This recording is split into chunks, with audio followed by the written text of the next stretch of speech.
Halo guys, apa kabar kalian semua? Mimin di sini bakal melanjutkan alur cerita Sword Star.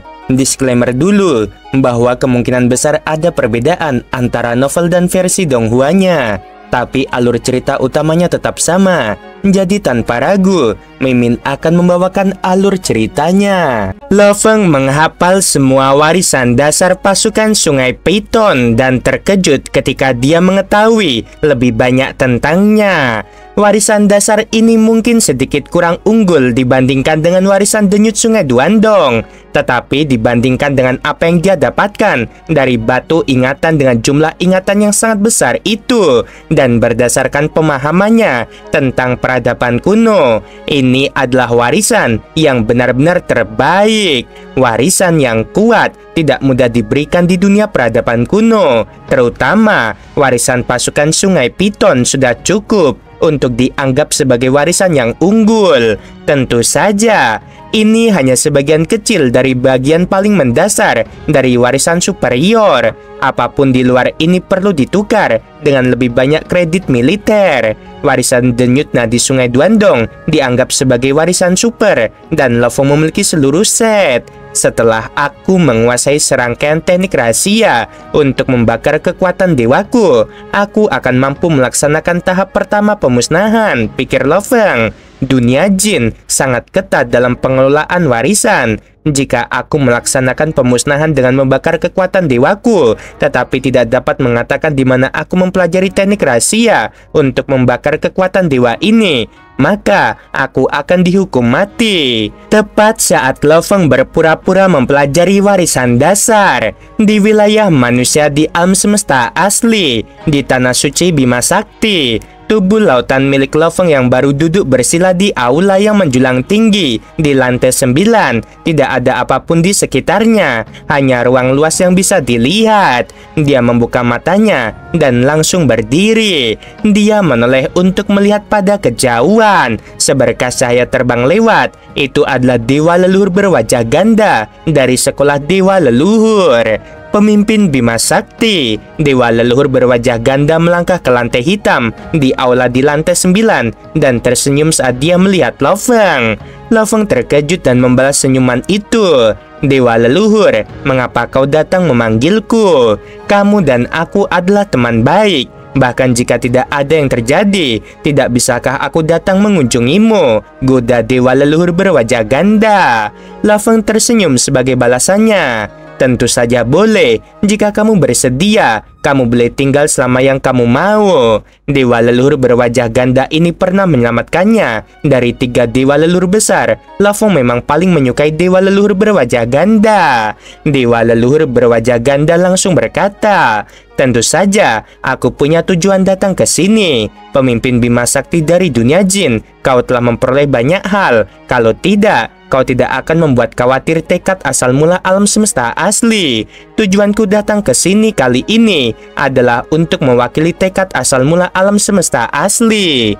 Lo Feng menjadi terkejut. Tampaknya asal mula alam semesta mengetahui banyak tentangnya, karena ia tidak merasa terkekang saat berada di dunia jin. Ia juga telah mencoba memahami batu-batu memori yang ditemukan di ruang warisan perahu mausoleum, tetapi ia menyadari bahwa ia masih belum dapat melihat konten yang lebih mendalam. Saat itulah Lo Feng menyadari bahwa tekad asal mula alam semesta masih memiliki pengaruh terhadapnya.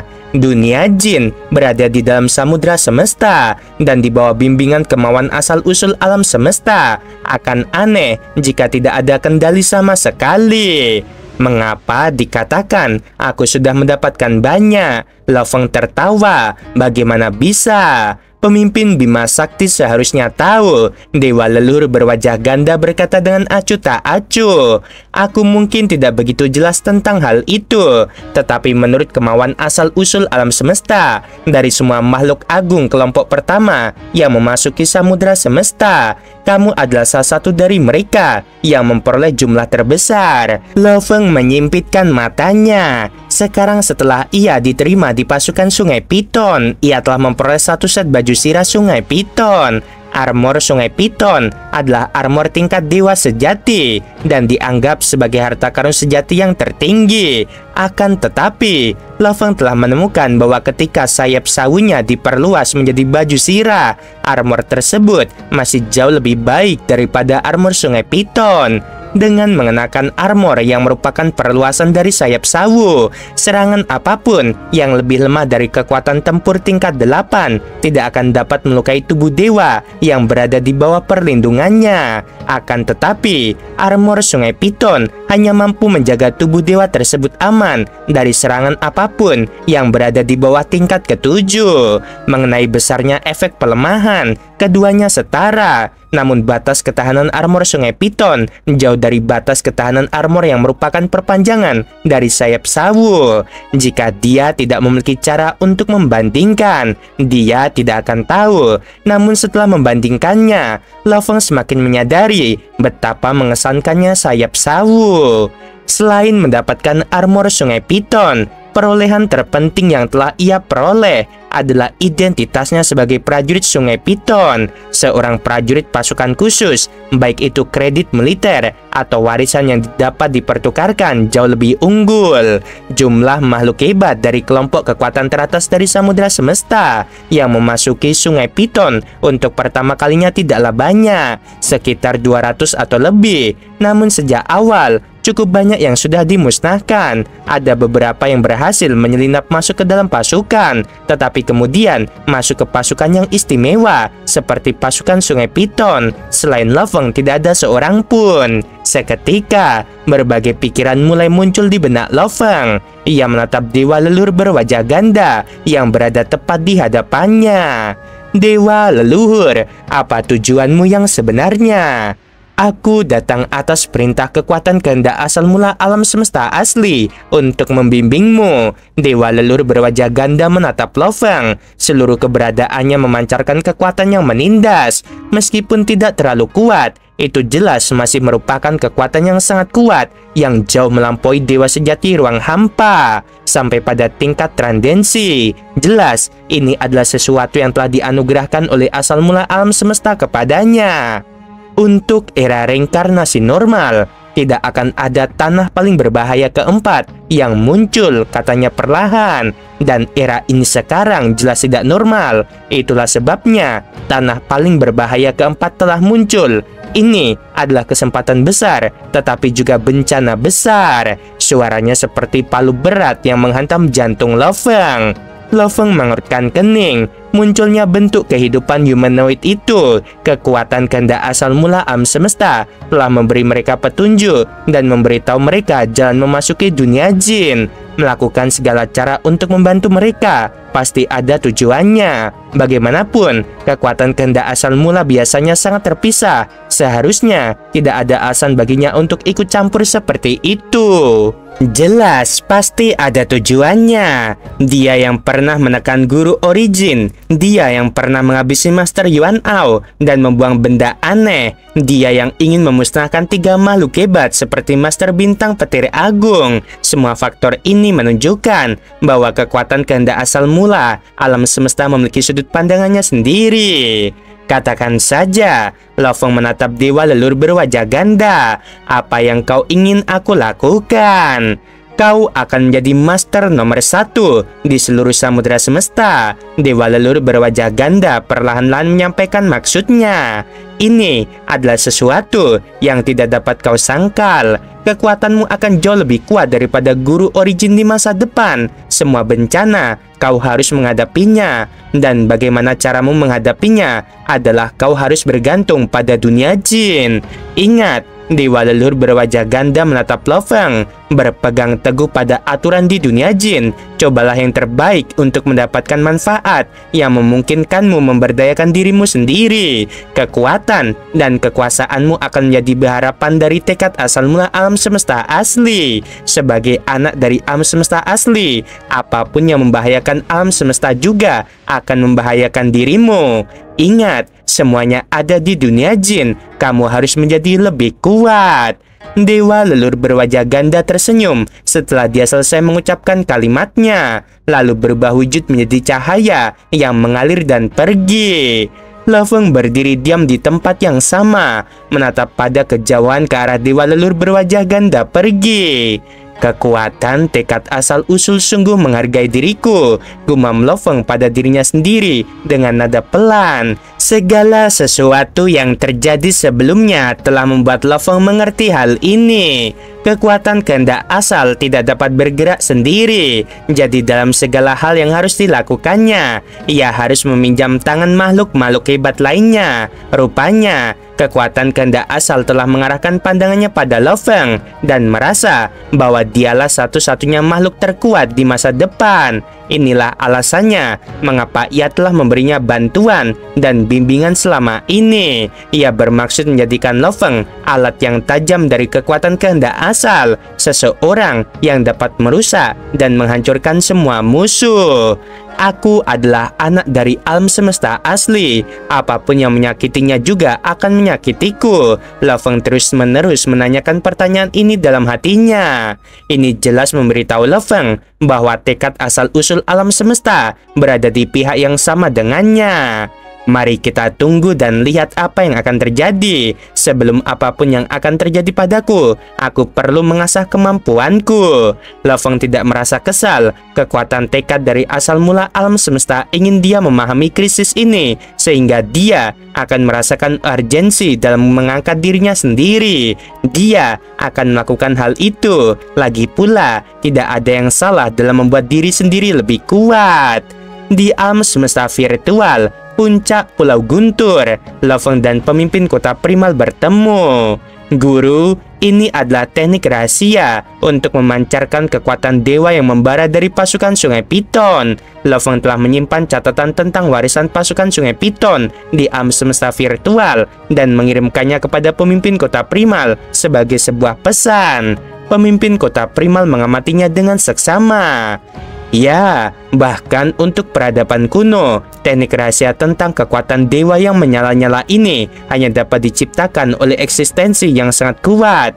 Lofeng menjelaskan dengan sungguh-sungguh. Tetapi guru, kamu harus ingat bahwa saat kamu memasuki dunia jin, metode khusus seperti teknik tentang kekuatan dewa yang menyala-nyala tidak boleh dilakukan. Jika tidak, kamu akan diselidiki oleh tentara dengan cara yang paling ketat. Dan jika kamu tidak dapat memberitahu mereka di mana kamu memperoleh teknik seperti itu, kamu akan dijatuhi hukuman mati. Secara internal, dunia jin sangat ketat dalam menangani warisannya.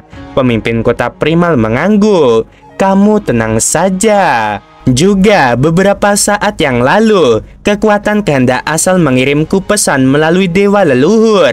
Lofeng berkata perlahan. Dia menyebutkan semacam bencana besar, dan dia ingin aku melakukan yang terbaik untuk meningkatkan kekuatanku saat berada di dunia jin. Pemimpin kota primal mendengus dengan nada permusuhan dan berkata, aku sudah bicara dengan guru Origin. Kamu tidak perlu khawatir tentang bencana besar apapun. Itu hanya mengintimidasi dirimu. Bahkan jika ada bencana besar, itu mungkin bukan bencana yang ditujukan kepada kita. Seperti Tanah Suci Kasar Timur, itu bertahan melalui era reinkarnasi yang tak terhitung jumlahnya. Dan apakah itu tidak masih kuat? Menurut guru Origin, kemauan dari asal mula alam semesta tidaklah tak terkalahkan. Jadi kau tidak perlu terlalu khawatir. Tentu saja, meningkatkan kekuatanmu, tidak ada yang salah dengan itu. Lofeng mengangguk. Selain itu, dikatakan klan mata dewa telah mengirim pasukannya. Tetapi saat pasukannya masuk, mereka terbunuh di kamp militer. Hanya segelintir yang selamat. Bagaimanapun, kelompok kekuatan teratas di samudera semesta harus menunggu 1 abad lagi sebelum mereka bisa masuk. Sekarang, kamu memiliki keuntungan atas mereka. Jadi kamu harus berusaha sebaik mungkin untuk meraih kesempatan yang tepat. Di dunia jin, kamp tentara timur, tidak peduli betapa cemasnya berbagai kelompok kekuatan teratas di samudera semesta, Lofeng telah datang ke dunia jin dengan damai. Bima Sakti, besok adalah hari kita harus menerima misi militer, kata Wuhe terbang dari kejauhan. Ini adalah misi tingkat bencana. Apakah kamu memperoleh sesuatu dari kultivasi warisan dasar? Aku telah menguasai teknik rahasia kekuatan dewa yang menyala-nyala, kata Lo Feng dengan santai. Mata Wu He langsung membelalak. Sayap yang menempel di lehernya juga menghentikan gerakan mengepaknya. Sudah berapa lama sejak kau mulai? Wu He terkejut. Kemudian dia berkata tanpa alasan, saat kau belum menerima teknik kekuatan dewa yang menyala-nyala itu, kau sudah mampu mengalahkanku. Teknik pedangmu itu sangat mengerikan. Kekuatan pedangmu bisa sangat padat, sehingga bisa menembus armorku tanpa menyebabkan kerusakan eksternal, dan tetap menyebabkan tubuh dewaku sangat terkuras. Dan penghindaran jarak dekatmu memungkinkanmu untuk berubah begitu cepat, sehingga aku tidak punya waktu untuk melawan. Menjadi targetmu dan menahan begitu banyak pukulan darimu, seluruh separuh tubuh dewaku telah digunakan. Lo Feng hanya menyeringai sebagai jawaban. Ayo kita istirahat, kata Wu He. Kita akan berangkat besok, dan aku sangat berharap kita bisa kembali hidup-hidup.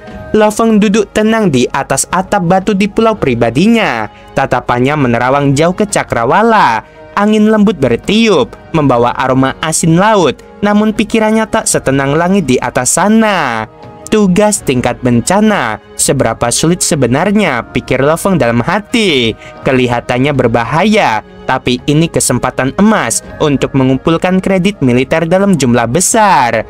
Di dunia militer, kredit militer adalah segalanya. Tanpa mereka, tak ada barang berharga, tak ada perlindungan, tak ada masa depan. Hidup di militer tanpa pergerakan berarti perlahan-lahan menunggu ajal tiba. Biasanya, sebelum menjalani tugas, para prajurit akan menukarkan kredit militer mereka dengan harta yang bisa menyelamatkan nyawa, seperti artefak penyembuh tubuh ilahi atau mesin pelarian canggih. Tapi Lo Feng, dia tidak punya apapun, bahkan tak punya cukup kredit untuk membeli satupun barang pertahanan. Untungnya, ia dan Wu He baru saja mendapatkan sejumlah kecil kredit dari armor Sungai Piton. Kapten, kita hanya punya sekitar 2.600 kredit militer, kata Wu He suatu ketika. Apa yang bisa kita tukarkan dengan jumlah itu?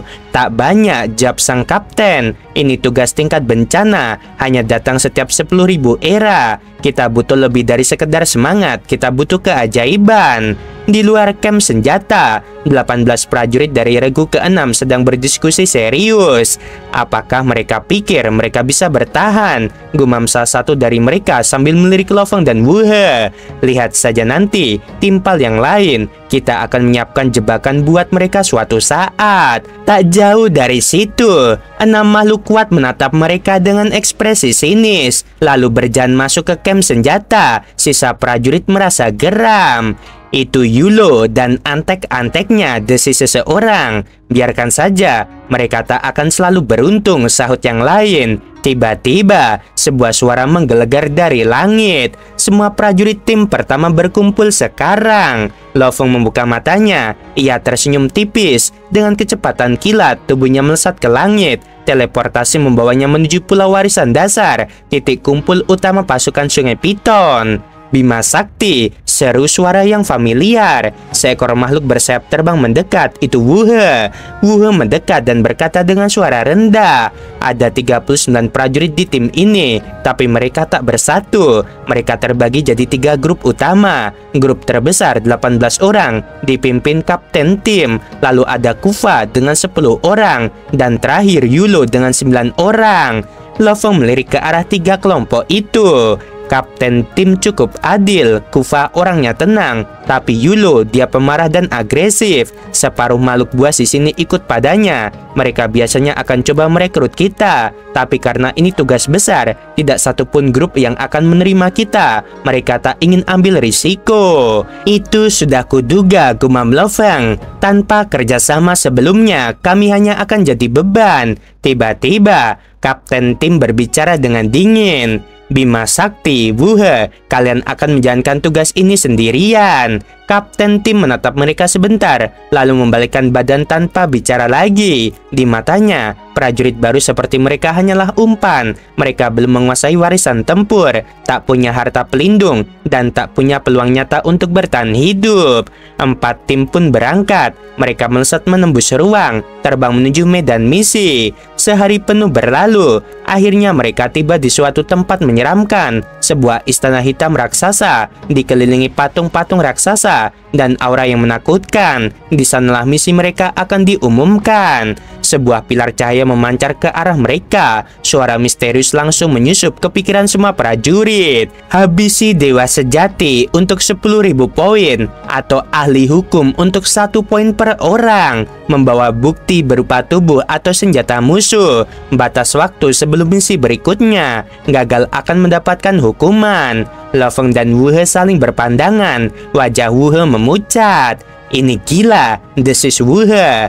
Nine Smoke bukan wilayah biasa. Dewa sejati dan ahli hukum di sana tak terhitung jumlahnya. Kita bisa mati sebelum menghabisi satu pun. Lo Feng menelan ludah. Tangannya mengepal. 10.000 kredit militer menghabisi dewa sejati, bahkan 1 pun sulit. Apalagi di tempat seperti itu, mereka pasti akan membalas. Dan jika kita dikepung, perahu mausoleum pun tak akan menyelamatkan kita. Jika gagal, pikir Lo Feng, maka hukuman militer mungkin eksekusi. Kecuali, pikir Lo Feng lagi, kecuali aku punya 100.000 poin untuk menembus nyawaku. Tapi itu sebuah impian. Kapten Tim akhirnya bicara, mengumpulkan semua perhatian. Sekarang kalian tahu misi kita, katanya dengan suara tegas. Lokasi spesifik ini berarti musuh yang kalian habisi harus berasal dari Nine Smoke. Biasanya kita bisa memburu musuh perlahan, tapi kali ini kita berada di tengah serangan musuh. Sedikit saja ceroboh, kita semua akan dikepung dan dihancurkan. Ia menatap ke sekeliling dengan serius. Aku pikir kita harus bekerja sama. Kalau tidak, tidak satupun dari kita akan pulang. Sebuah suara terdengar tajam, dingin seperti baja yang baru ditarik dari sarangnya. Yulo melangkah maju, tubuhnya dilapisi cahaya kehijauan yang menyelimuti seperti aura hidup. Tatapannya menyapu seluruh barisan prajurit di depan, terutama sang kapten dan 17 prajurit di belakangnya. Mata Yulo menyimpit.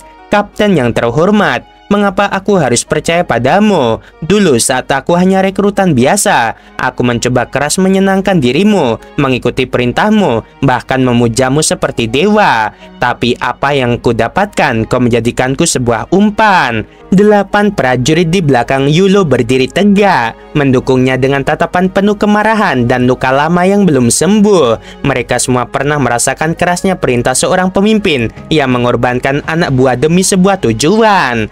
Kalau bukan karena kemampuan bertahan hidupku yang luar biasa dan beberapa harta peninggalan kakekku, aku mungkin sudah menjadi debu dalam misi pertamaku. Lanjut Yulo, dan sekarang kau datang padaku dan meminta kami bergabung. Itu sungguh lelucon. Kapten mengatupkan rahangnya, matanya memancarkan tekanan luar biasa, namun ia menahan amarahnya.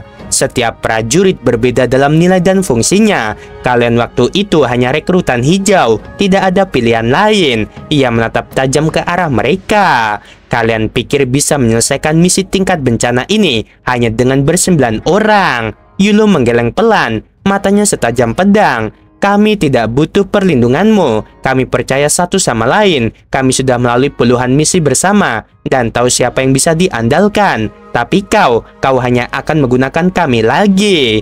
Salah satu prajurit di belakang Yulo menggeram. Kalau kau menyeret kami lagi, kami tahu apa yang akan terjadi. Di saat genting, kau akan mendorong kami ke depan sebagai perisai. Kami lebih baik mati bersama sebagai saudara daripada hidup sebagai alatmu. Yulo kemudian menoleh pada Lo Feng dan Wu He, 2 rekrutan baru yang baru saja diterima di camp militer. Kalian baru saja masuk ke misi tingkat bencana. Itu keberuntungan buruk kalian. Tapi dengar ini baik-baik. Jika kalian memilih mengikuti Kufa, mungkin kalian akan selamat. Tapi jika dengan kapten, dia akan meninggalkan kalian begitu saja ketika kalian paling membutuhkannya. Yulo mengangkat tangannya. Untuk memastikan kami tidak dijadikan alat lagi, kami akan ambil tindakan duluan. Tanpa membuang waktu, ke-9 prajurit itu melangkah menuju lubang cacing ruang angkasa. Mereka menghilang dalam sekejap. Sisa prajurit kapten berdiri membeku sejenak. Kemarahan mereka mulai membara. Kufa, kapten akhirnya berbicara, menatap pemimpin tim lainnya. Bagaimana denganmu? Kufa hanya tersenyum kecil, senyum yang indah namun penuh makna. Tidak perlu, jawabnya tenang. Ia menatap Lo Feng dan Wu He. Kalian rekrutan baru. Aku tidak bisa menjanjikan keselamatan kalian di medan perang, tapi aku punya kapal perang tingkat dewa sejati. Aku bisa membawa kalian melewati wilayah paling berbahaya menuju Nansmoke. Setidaknya kalian bisa tiba dengan utuh. Lo Feng dan Wu He saling berpandangan sejenak lalu mengangguk. Terima kasih, kata Wu He. Kufa memberi perintah dan seluruh timnya bersama 2 rekrutan baru melompat ke dalam lubang cacing di kejauhan. Di tengah kesunyian yang tersisa, sang kapten mengerutkan alisnya. Para prajuritnya mendekat. Yulo dan Kufa, mereka pikir mereka cukup kuat hanya karena telah melewati 1-2 misi tingkat bencana. Tapi Nansmoke bukan medan biasa. Tempat itu sekarang berada dalam kondisi siaga tinggi setelah konflik besar dengan Gunung Suanyu. Kalau mereka pikir bisa bertahan tanpa kita lihat saja berapa yang tersisa saat misi ini selesai. Kapten, ujar seorang prajurit, kamu satu-satunya yang selamat dari misi tingkat reinkarnasi. Mereka tidak bisa dibandingkan denganmu. Sang kapten mengangguk. Ayo kita berangkat. Di saat yang sama di area lain camp militer, sebuah makhluk besar dengan cangkang emas mengangkat kepalanya, menatap markas senjata militer. Di sampingnya, makhluk berbentuk ular bersisik berkata, "Mengapa kau masih di sini? Kau sudah dapat baju sirah tingkat dewa sejati." Sosok bercangkang itu adalah dewa iblis yang mengamuk. Tunggu sebentar, aku ingin menukar beberapa barang. Ia memasuki aula utama. Begitu masuk, waktu dan ruang terasa melengkung. Rasanya seperti memasuki dunia digital, tapi lebih nyata daripada alam semesta virtual manusia. Di sekelilingnya, prajurit-prajurit dalam bentuk cahaya emas lalu lalang. Salah satu dari mereka mendekat. Prajurit dewa sejati, kata sosok emas itu. Apa keperluanmu? Dewa iblis yang mengamuk menunjukkan armor miliknya yang dulunya membuatnya ditakuti di samudera semesta. Aku ingin menukarnya dengan kredit militer, katanya. Sinar keemas menyinari armor itu. Armor dewa sejati ruang hampa. Nilai 300.000 kredit militer. Apakah kamu ingin menukarnya? Mata dewa iblis yang mengamuk membelalak. Ini lebih dari yang dia harapkan. Tukar sekarang juga. Dengan cepat, sosok emas mengambil armor itu dan menampilkan layar besar di udara. Daftar panjang harta karun luar biasa. Dewa iblis yang mengamuk mulai memilih. Beberapa saat kemudian, ia keluar dari aula dengan wajah penuh kemenangan. Aku mendapatkan 4 set harta karun sejati tingkat tinggi. Serangan, pertahanan, pelarian, semuanya lengkap. Sekarang aku bisa mengamuk sepuasnya di samudera semesta. Ia hanya menyesal satu hal. Andai aku bagian dari pasukan khusus, aku bisa menukar lebih banyak lagi, bahkan harta mesin. Oke guys, sampai sini dulu. Sebelum video berakhir, Min mau bilang sungguh membagongkan. Terima kasih.